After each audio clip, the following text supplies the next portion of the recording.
Good day. So, I'm Sadesh Johnson from Jamaica German Automotive School. Today, we're going to do a basic electrical system check on this vehicle.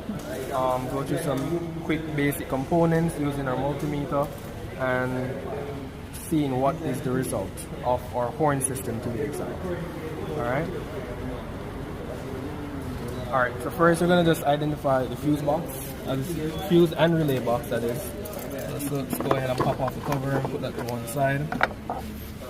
Alright, so inside of the said box or cover, we do have the diagram we have here. We've located the horn fuse to be this 10 amp fuse right here, this mini 10 amp fuse, and also the relay.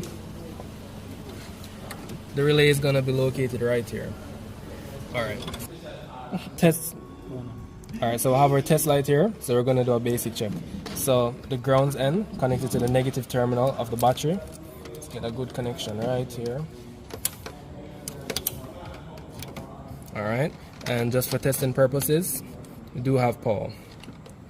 Alright, so once more, this is the 10 amp mini fuse that controls the horn circuit, that is. And on one end, we have power, so that shows that the fuse is hot and current is flowing. And on the other end, we also have power. So this indicates that we do have a good fuse and there is power flowing through the circuit, so the circuit is hot. Alright, so the next thing we're going to identify now is the relay. And here we have the relay for the horn. So let's just go and pop it out right here.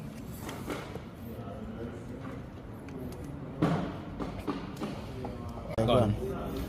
Alright, so for this relay, it's a Denza 4-pin relay. It's one of the original relays for the vehicle. We have 4 prongs. So these 2 lower ends is the coil for the relay. That's what creates a magnetic field to close the circuit. And these 2 prongs are switches. So this is what closes the circuit to make power flow from one lead to the other. Generally, for Bosch, the 2 coil ends, the 2 ends that powers the coil would be 85 and 86 on a schematic diagram, and we would have 30 and 87 on this type of relay. That's for a Bosch relay, however. Alright, so we're going to go ahead and grab our multimeter here.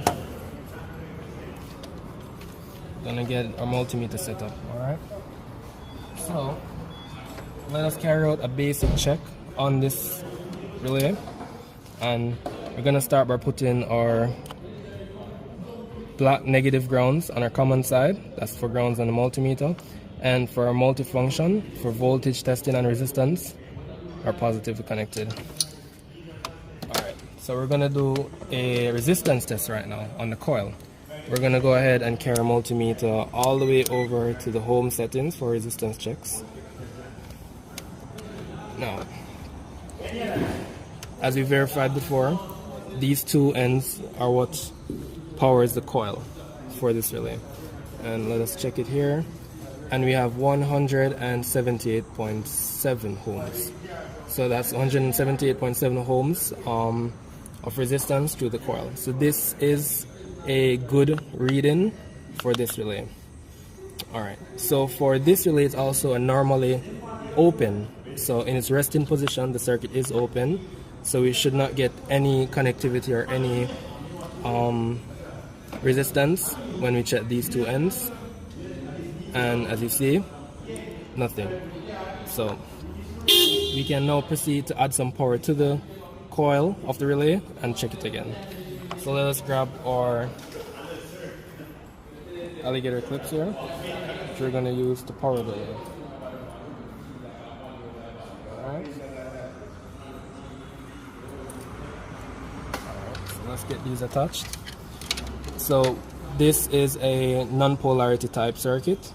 So positive and negative can go either end of the coil. So just for demonstration purposes, we're going to put the black to the negative side of the circuit, and the positive now to the positive side of the battery. So we're going to listen for that click in the relay. I'm not sure if you can hear that. So that's the click to indicate that the coil is working and it's closing the switch. So we're gonna leave that connected. It's another power flowing through that relay. So earlier, when we checked this relay, it was an open circuit. So now our multimeter is still set to ohms testing, resistance testing, and we're going to test these two leads. And we have 0 ohms. So the circuit is closed and this relay is functioning properly. Alright, so we have verified here our relay circuit is working, or the relay itself is working. So let's go and disconnect the power from the relay. All power disconnected. So we have a good working relay. So we're going to replace it here back in its original spot. Right here. Alright, so we've just tested the relay and we've verified the fuse is good.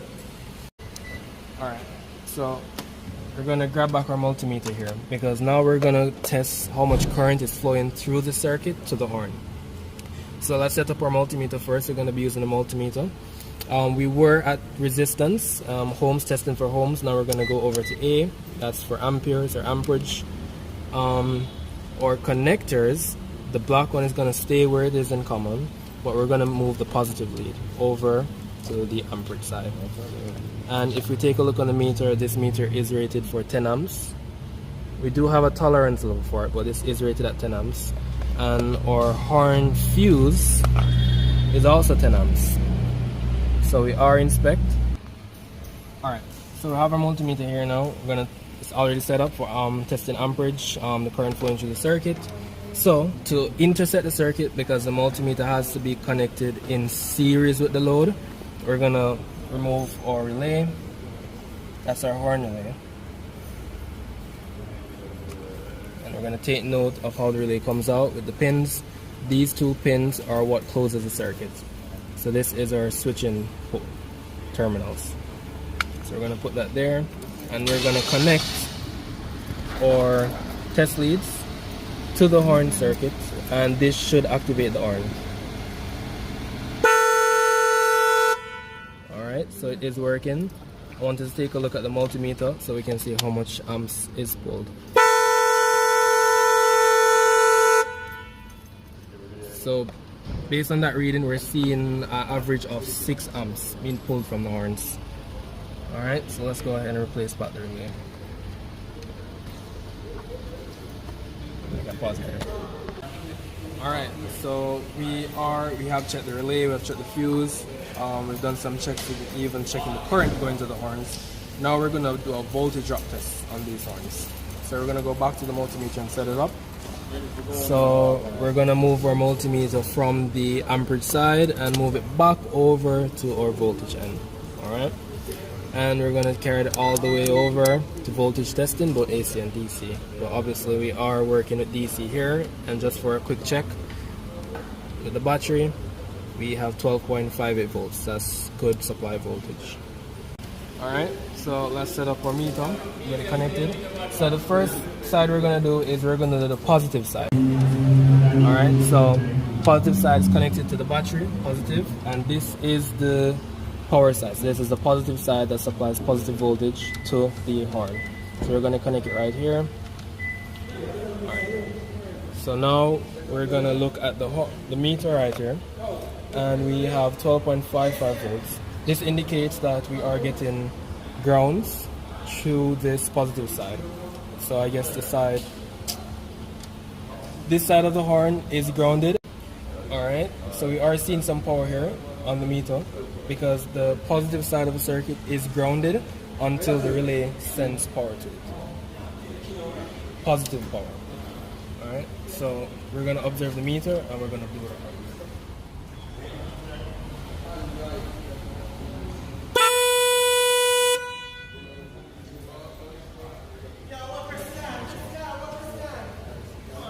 Alright, so we saw a reading of 0.46. So that will be our voltage drop on the positive side of the circuit. And that is indeed a good voltage drop. So we don't have a lot of resistance in our circuit. So now we're going to switch over to test the negative side. We're going to take the same positive lead, connect it to our negative, and we're going to move over here and connect the other end of the test probe to our grounds, which is taken from this metal, and we're going to connect it directly on the horn.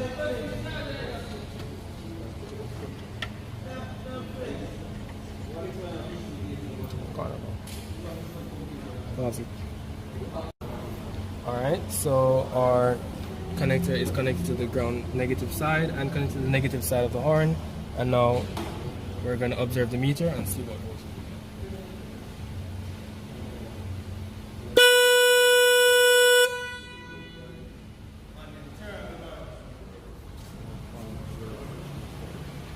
Alright, so we observe a reading of 0.034 here, and that is indeed a good voltage drop reading on the negative side. So we do have little to no resistance on the negative side of the horn circuit. Now we're just going to check to see what amount of voltage is going to the horn. So we have our multimeter set to voltage testing for DC, black connected to our common side, red connected to our voltage side testing. So here are our alligator clip style probes, and we're gonna come here and we're gonna install them. So the negative goes to the grounds end on the horn.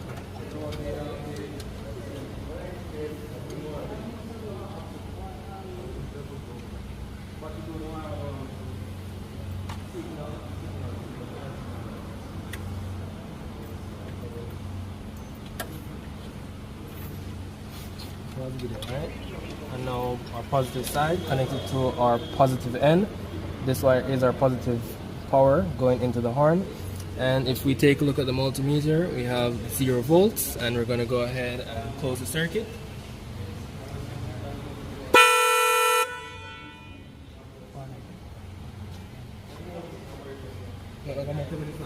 Where?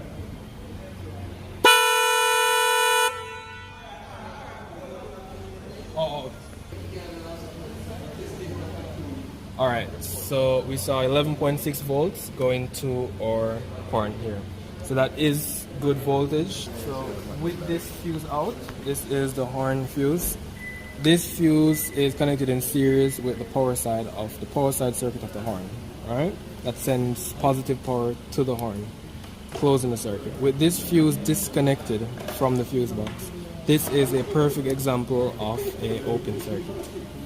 Alright, so with this unplug, if you take a listen and we go press the horn,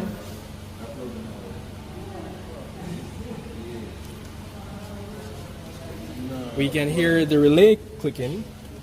So we hear power going to the relay, and the relay is clicking, but there is no fuse to complete the circuit, therefore the horn is not blowing.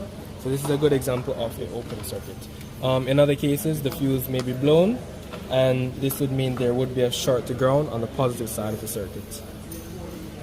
Alright, and that would have blown the fuse. But in this case, we have a perfect fuse. Good.